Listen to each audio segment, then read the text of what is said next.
Does everyone in Alrekstadir play their love game so loudly? No, it's just my husband. He cannot satisfy his wife!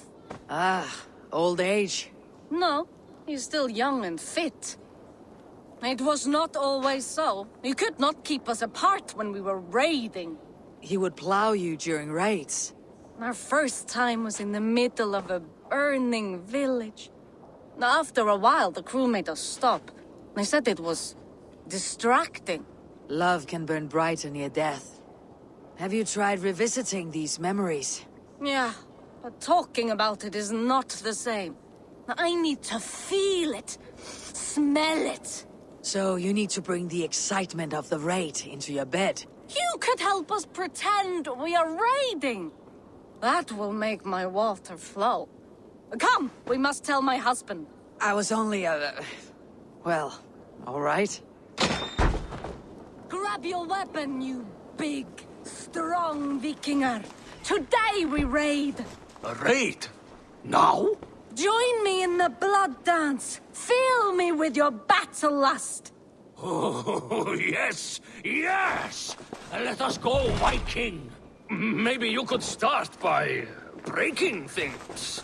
And scream as you, like it is really happening.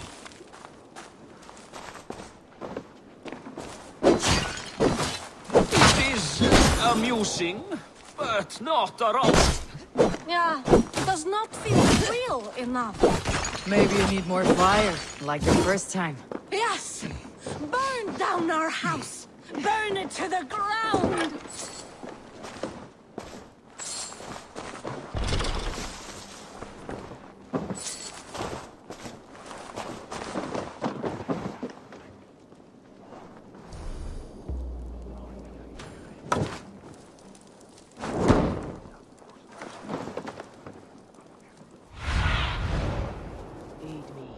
Be my eyes.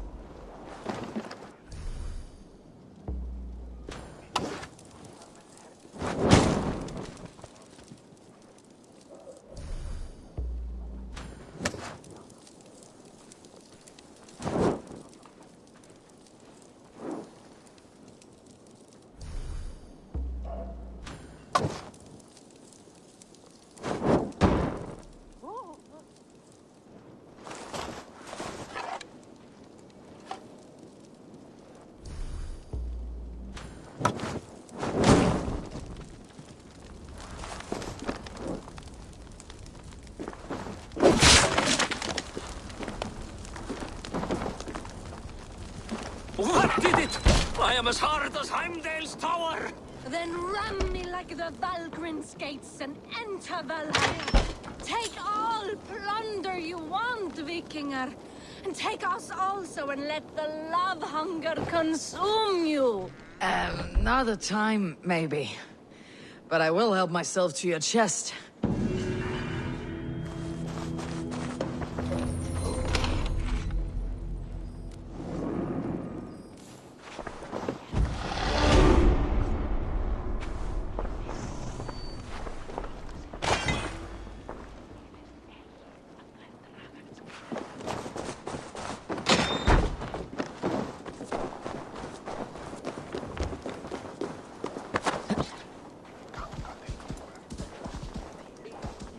Vad coolt.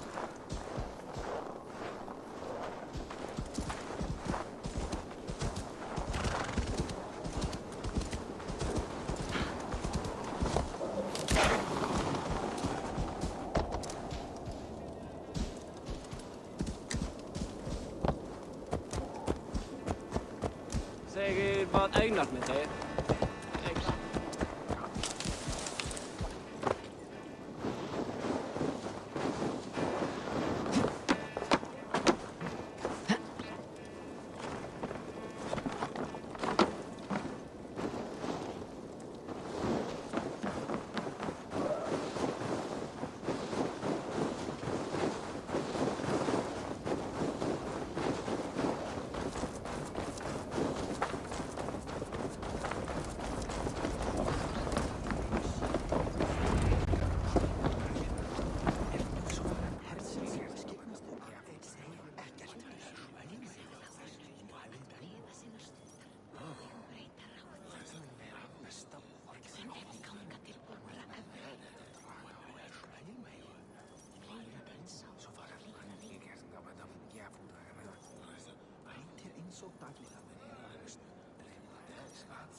Tell me Gorm still lives, Eivor.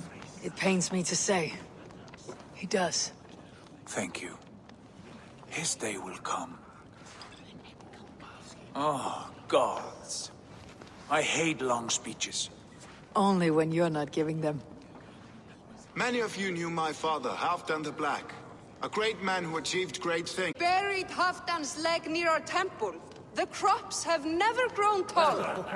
They buried his arse near ours, and we get nothing but a muddy river! I dream of something greater. A vast kingdom of warriors in numbers the world has never seen. United under one king, one rule. Too much blood has been spilled fighting one another. Today, we unify. And turn our blades outward to conquer new lands. And who better to lead us to glory than me? I was blooded before the age of 10, and I led the greatest army Norway has ever seen. But they say a wise king seeks honest counsel, so I ask, who among you rejects this new arrangement? I am not your enemy, King Harald, but I will not be your subject. Tomorrow we sail for greener shores, and so my kingdom is yours. This saddens me, noble Hjor. And does your wife agree? Is she not tired of limping ever westward? My husband and I are as one in this, Lord. We do not limp together. We fly. I'm sad to lose a woman of your spirit, Ljuvina. But I hold no grudge. May the fates grant you good luck. My king, I offer you my axe and my oath, ironclad. Gorm Kjotveson, you dare show your face in this hall. Did not King Styrbjörn and his son Sigurd rid our lands of your foulness? The Raven clan dishonored me, great king. They poisoned my father, Kjotve. They made a mockery of his honorable death. Background, you lie! Hold, Eivor. Let it play out.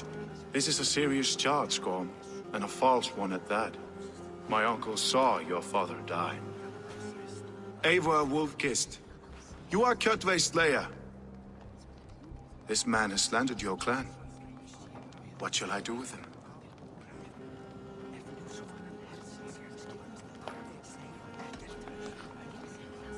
Exile, Lord. Banish him to the wilds where even a slave could kill him with impunity. A wise choice. Death would be too easy a way out. Gorm, I name you Worm and call you exiled. Leave these lands by the next full moon, or I will feed you to the crows myself.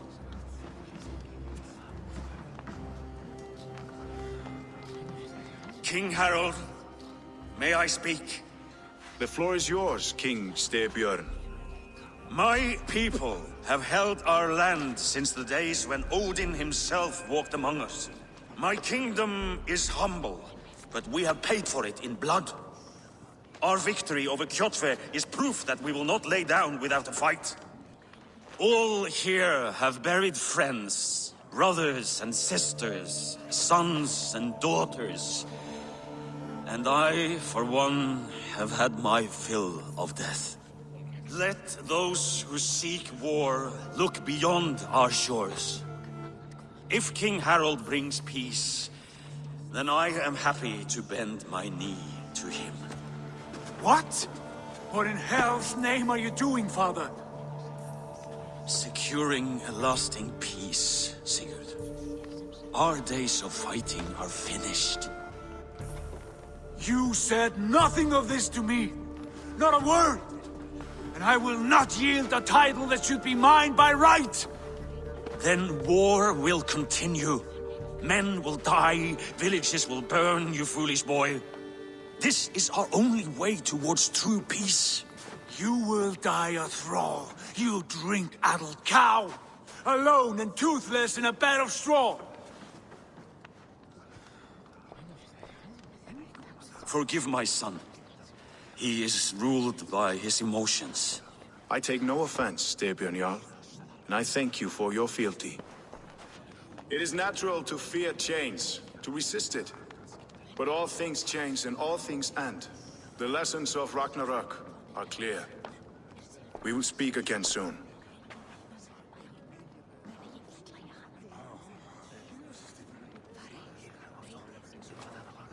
That was an ambush, Lord. Did you know of Styrbjörn's plans? For some days, yes, I did. But it was not at my urging. It was his decision alone. Do you dream of a glorious future, Eivor? A warrior like you would be a boon to my clan. I dream of a glorious death, but not at the cost of betraying my family. You intrigue me, Wolf-Kissed. Orphan and sibling, warrior and poet. You are many in one, it seems. You know much about me. I have eyes and ears everywhere, as any effective king must. Would you not be one of my ravens? I am bound to Sigurd, and he to me. But if fate should cross our threads again... I understand. Yet should your fortunes change, you are welcome in my hall. But let us leave these matters for another time. Tonight, we will eat and drink like gods and wake in a kingdom made new.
Harald's colors.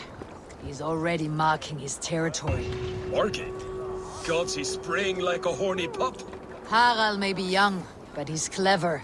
Do not underestimate him. He came of age very quickly.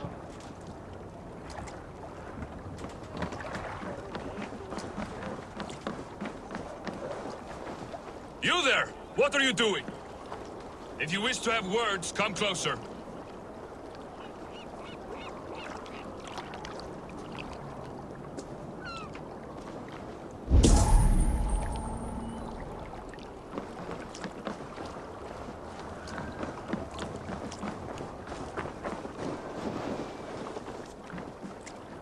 How are you doing, Hytham? You survived a serious blow. I am mending. I will never be the warrior Basim wishes me to be, but I can serve my brotherhood in many other ways. With Kjotve dead, you return to the south. We are going west, in fact. Basim is a tireless crusader. Get some rest before you set out, then. Injured men do not fare well on the open ocean. Of course. Thank you.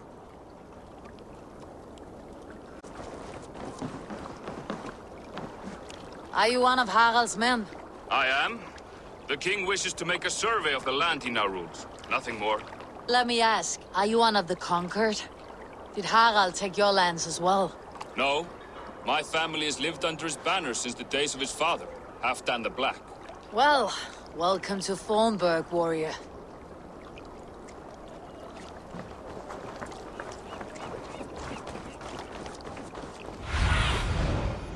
Show me.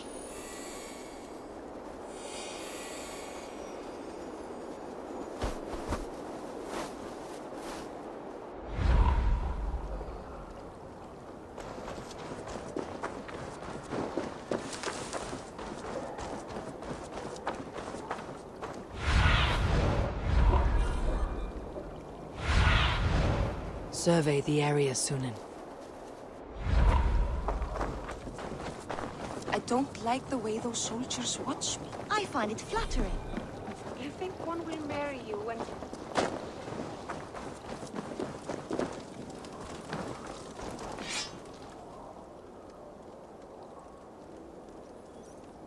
How can I help?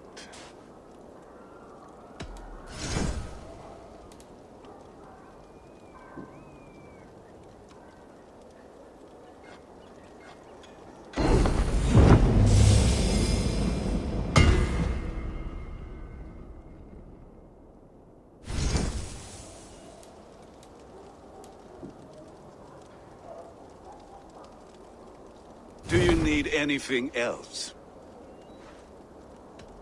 I will free you from this bond. And I will be ready when you need me.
they will demand taxes.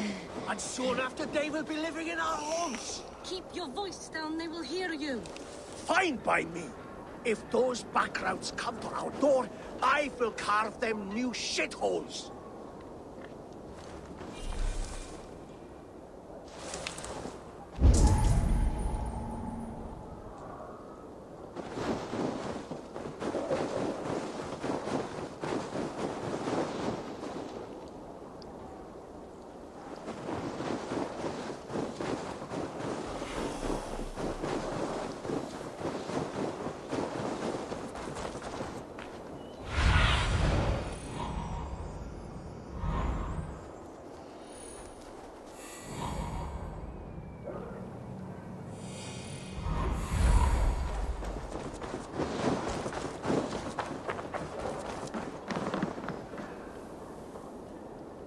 It's Eivor! Open the door! Come in, but keep your voice down. You will alert Harald's men.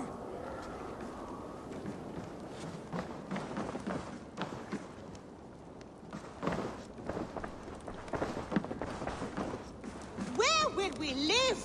The English will fight back! The wars will never end! Or they will push us into the Christian ways! Quiet all! Give me a chance to speak!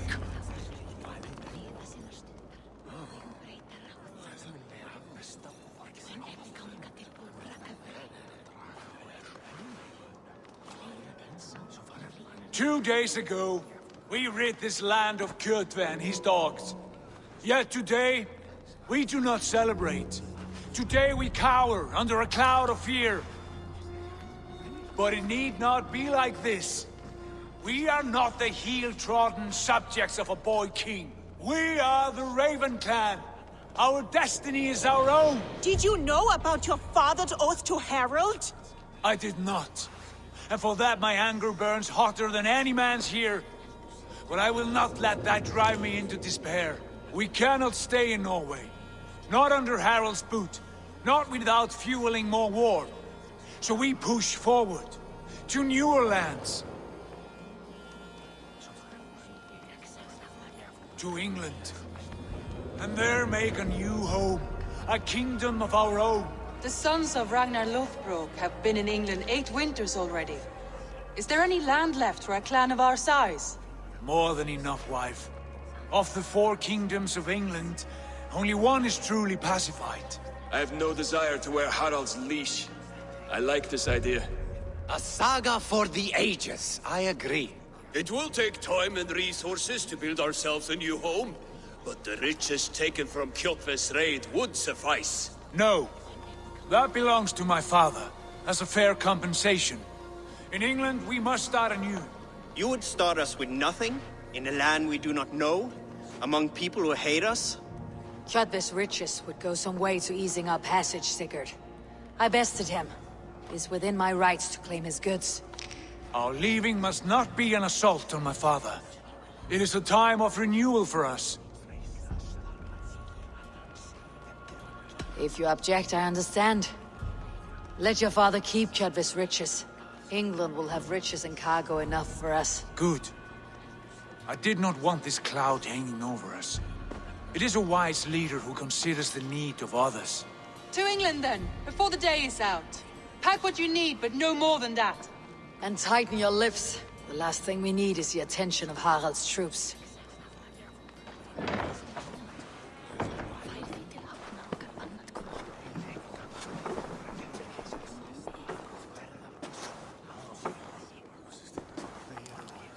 How much did you hear? Enough. A new path is revealed, and your journey will be challenging. Will you not join us? For my mother's sake, I cannot. But our threads will cross again before the final day. Until then, farewell.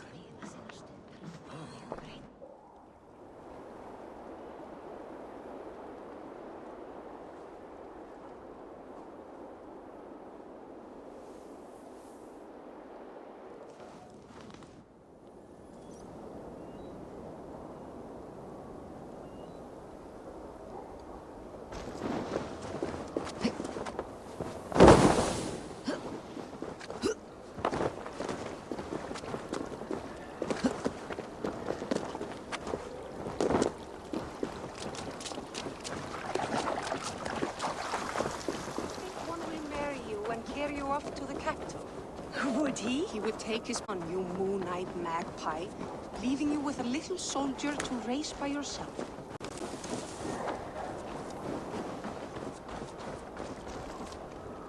Eivor, the wind favors us. We should set sail without delay.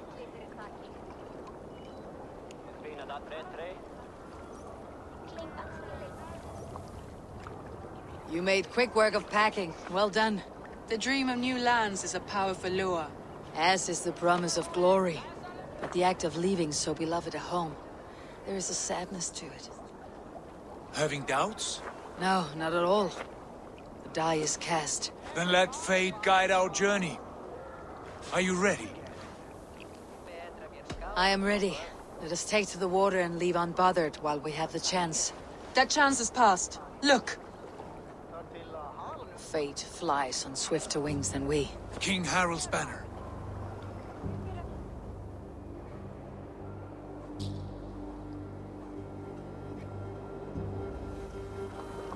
Sigurd, what is this assembly? What are you planning?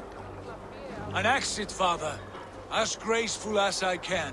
For if I cannot be king in the land of my birth, I will start a new saga. In England. Nonsense. Your place is here, son, at my side. There will be other victories soon. Other glories. My choice is made, father. Do not hope otherwise. It is easy to lose one's way on the road to glory. Do not let false victories blind you to what is true. You talk of false victories to me, old man? A sad old bear who destroyed his honor with one bent knee. The further I sail from this place, the louder I will sing. I will be his anger, Lord. No, you must be his better half. May Agir bless your voyage.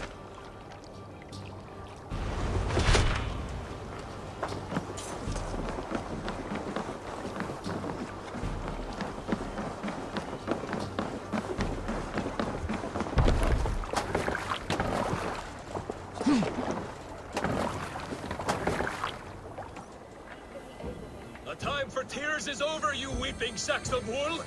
Put some muscle into those poles! Ration your strength, dog. We have an ocean to cross. All right, you lazy backgrounds. Sigurd, what's our course? The sons of Ragnar established a settlement near the coast. We set sail for that.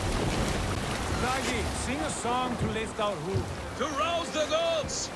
Inspire a mighty fart from Thor to speed us on our way! An ocean lies before us, Eivor, and on its far side, a new kingdom awaits. You know England well from your travels.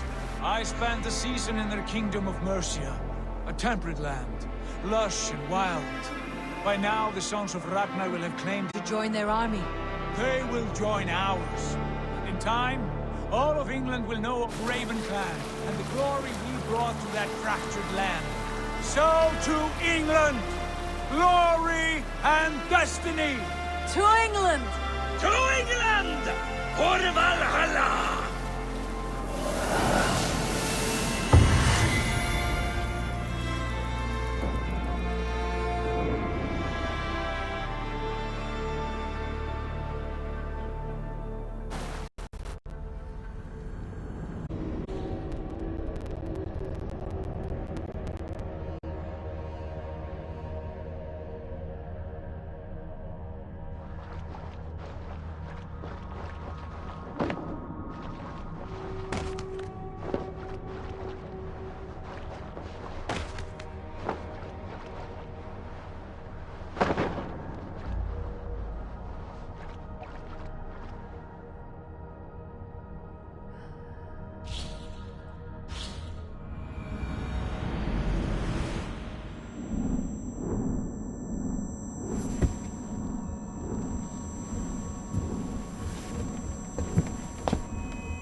During a lecture at the University of Cambridge, Dr. Circa told a worried audience that scientists have few answers for them.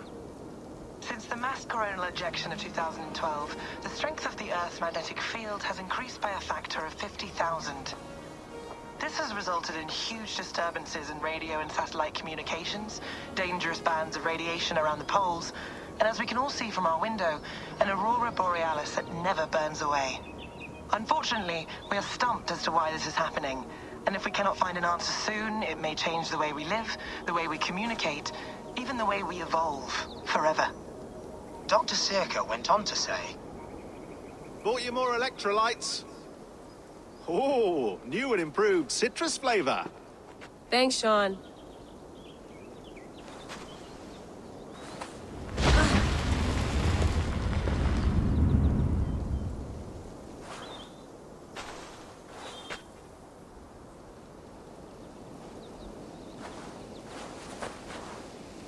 How do we fix this? How are you the key to everything?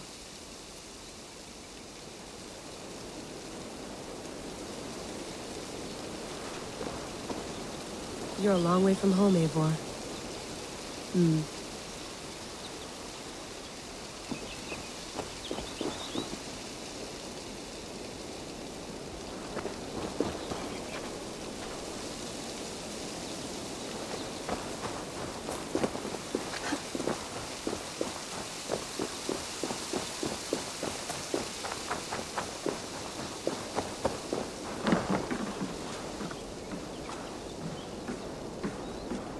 Would love to play around, but I have bigger things on my mind.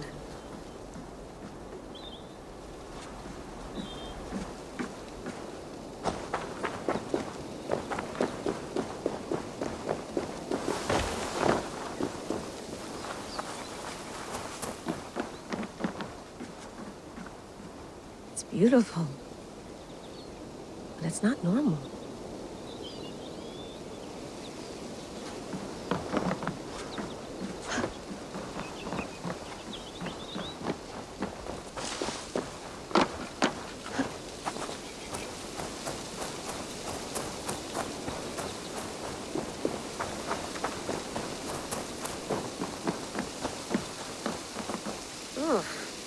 I'd rather walk into town than use this.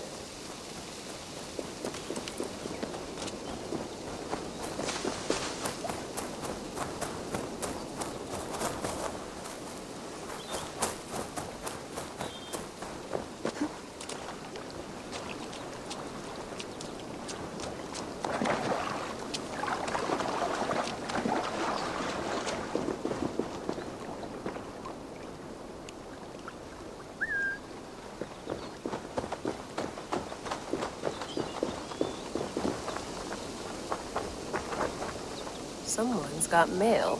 An invitation to a fair in Concord. Bring your best crop and you may win a prize. Tempting.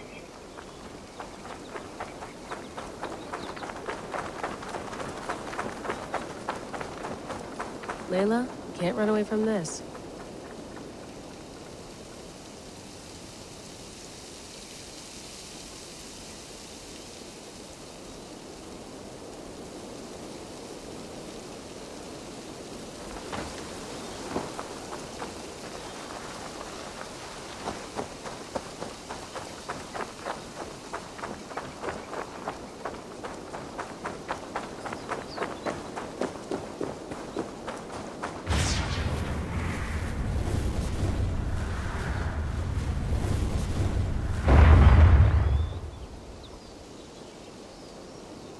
Another satellite.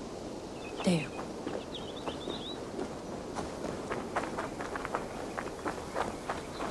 Probably bought this in a coffee shop somewhere in Concord.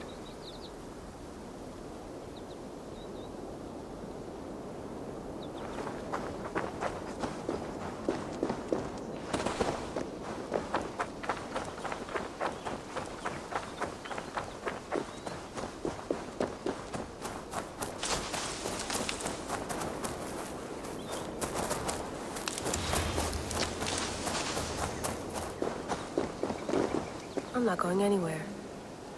Not yet.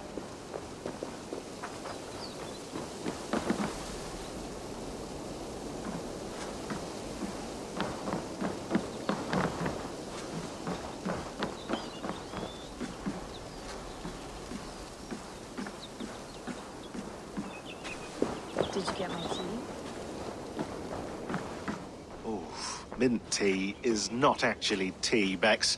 It's an infusion. It's really just dirty, minty water.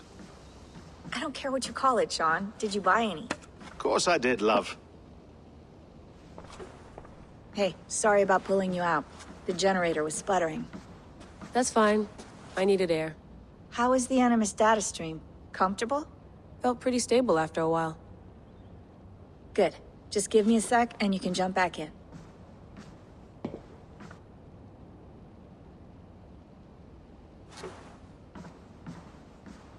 The satellite came down. Did you see? I did. One of Abstergo's. That's good. Well, most of North America just lost its GPS service, so depends what you mean by good, really. Right. Even when we win, we lose. Okay, we're all set. Whenever you're ready, you can jump back in.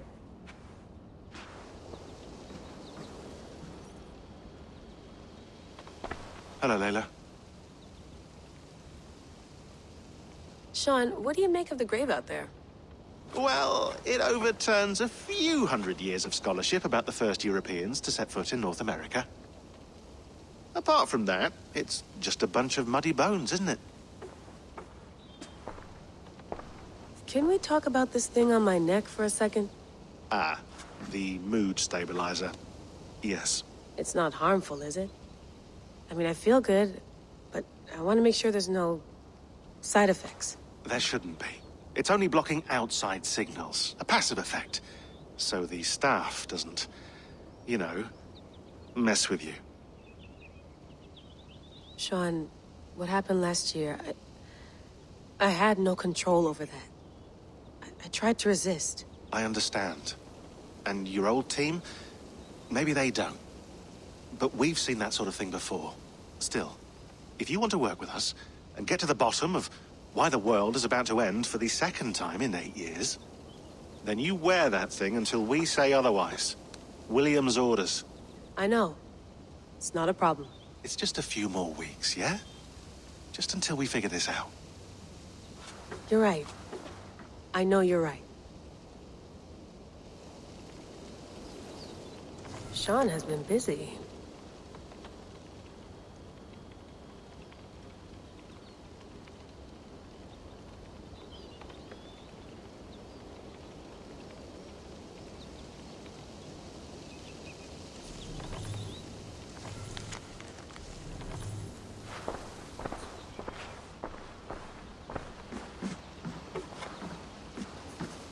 That's quite nice.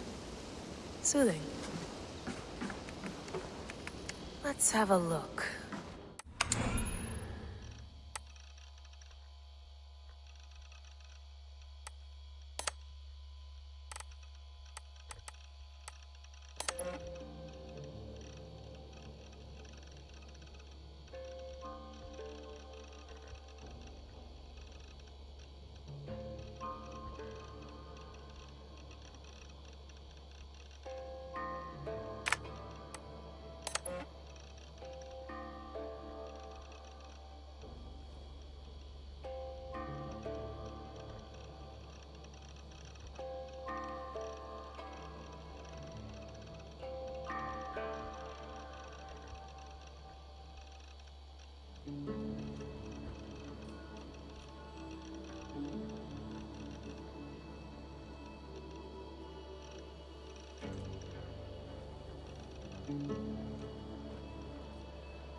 I lived, I died, and now I sleep. And in my sleep I dream. And in my dreams I see an end to the doom that will grip the earth once again. Find the wolf-kissed. Find the mad one. Find me. And save us all from another death.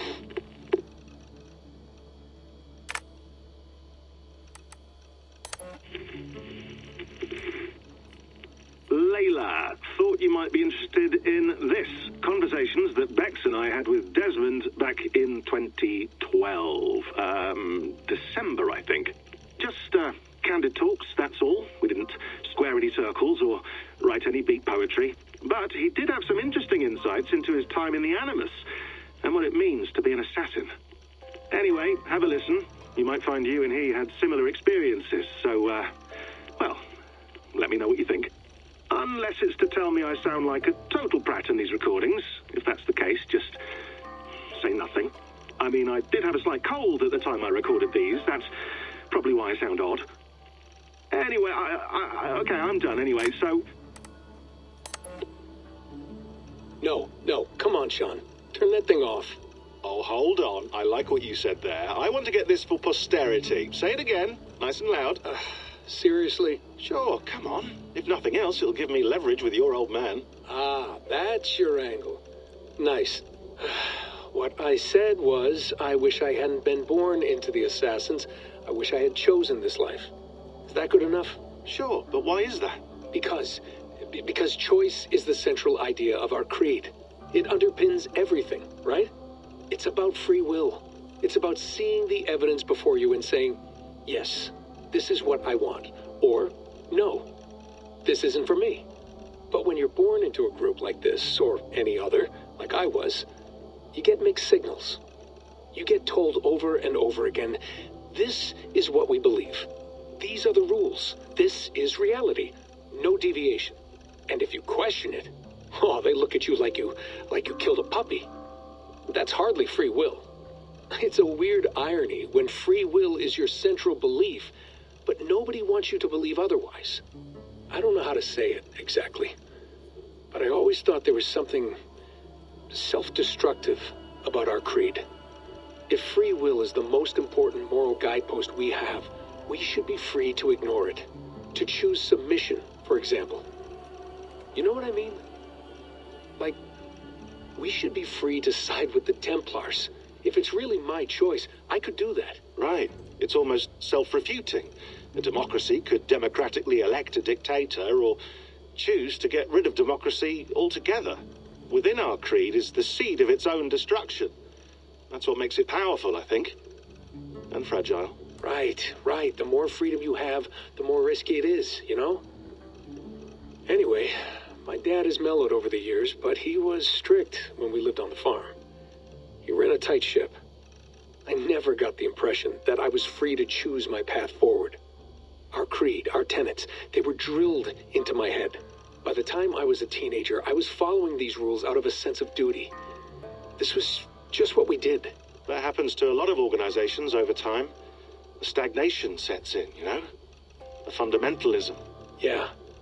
Following the rules becomes more important than achieving whatever goal you set out for yourself. And people start to lose sight of the reason the rules exist. That's called deontology, or a form of it. Following a rule for its own sake, and not for the consequences it has. Yeah, but that feels backwards, doesn't it? Well, I think so. Following a rule is the easy part. Praying, taking a sip of wine, munching on a wafer. Rituals that give comfort. But that's just going through the motions. It makes people feel like they're doing something. When the hard work is, well, actually getting off your ass and doing something productive. I think people just want boundaries. Tight boundaries. They want to see the four walls that pen them in. I don't disagree. Anything outside that, anything that makes life more complex, that's scary. That's why I envy you. You chose this life. You went through that process, and you decided, yes, I believe in this. Sure. It didn't stop me from being an insufferable know-it-all as a teenager, but I see your point. I would have loved to have been a know-it-all. I knew nothing. Not until you guys found me. Yeah. It wasn't until I met you, and Bex and Lucy, that I knew. I knew I wanted to be an assassin. Oh, thanks, Des. Come here. Bring it in, bud. I don't normally like touching, but I'll make an exception now. I am not hugging you. You sure? Because I smell very nice today. Can you just turn that off?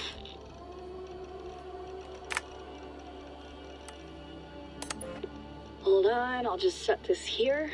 Do you guys record everything we talk about? Not everything, but you've been using the Animus so much, I thought this was a good chance to learn some things about prolonged exposure. So I'm your guinea pig? No, my guinea pigs are all dead. The Animus was too much for them to handle. Cute. Can I ask you about the bleeding effect? Any recent flashes? Any memories resurfacing? Yeah, the usual things. Ghost images of Altair and Ezio a few times a day. Nothing intrusive, just brief moments. They pass quickly, almost without me noticing. Like a figure in the corner of my eye. Or remembering a dream from the night before. I did have one extended hallucination a few days ago. It was Ezio. He was older, around the time he left Cappadocia. He was standing on the deck of a ship, alone. And through him, I could feel an intense regret or guilt. And it felt to me like he'd had a loss of faith in himself, in the creed, like he couldn't keep it up, couldn't stay true to his ideals. And as I watched him, I thought, is this the moment he decided he was done being an assassin? It felt like it. Anyway, most of my visions have been brief, lasting just a few seconds. They're like complete memories of small moments that appear suddenly out of nowhere, fully formed. It's a strange feeling. Okay. Anything else? I'm starting to see Connor now, too. Though I hear his voice more often than I see him. I'm sure that will change. Oh, yeah, and yesterday, just before bed, I had a memory of being on a beach in the Caribbean with a bunch of sailors. Or maybe they were pirates. I don't know. No idea. Huh. We'll look into that. And how do you feel in general? In general? Well, I feel older, for one. Much older.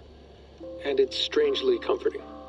I'm collecting the memories and skills and thoughts of so many people. I feel like I've lived a few hundred years or more. Is it possible that if I do this for too long, it'll push my own memories aside?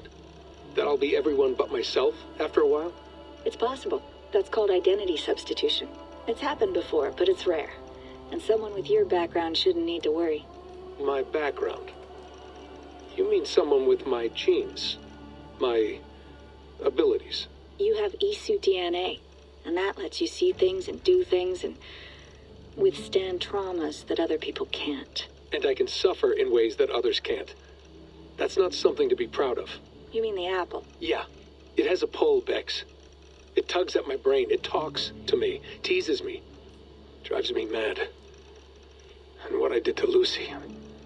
God damn it. Nothing is worth the damage I did. The pain I caused. I know. But you're special. That's the point. I'm not special, Bex. I'm lucky. That's all. I understand. We're assassins. It's our creed that makes us different, not our genes, not our blood. Anyone can join us. That's true. But let's leave that aside for a second. What I want to know is, have you ever had any Isu memories resurface? Isu memories? I don't think so. I can't even begin to imagine what that would feel like. I think you'd know if you did. Maybe one day. We might be able to induce something. Jesus, let's fix the world first, okay? Before we start digging up my ancient ancestors. Deal. With my luck, I'll be related to some third-rate Isu like Sisyphus or something. Way to aim high, buddy. Hey, you gotta.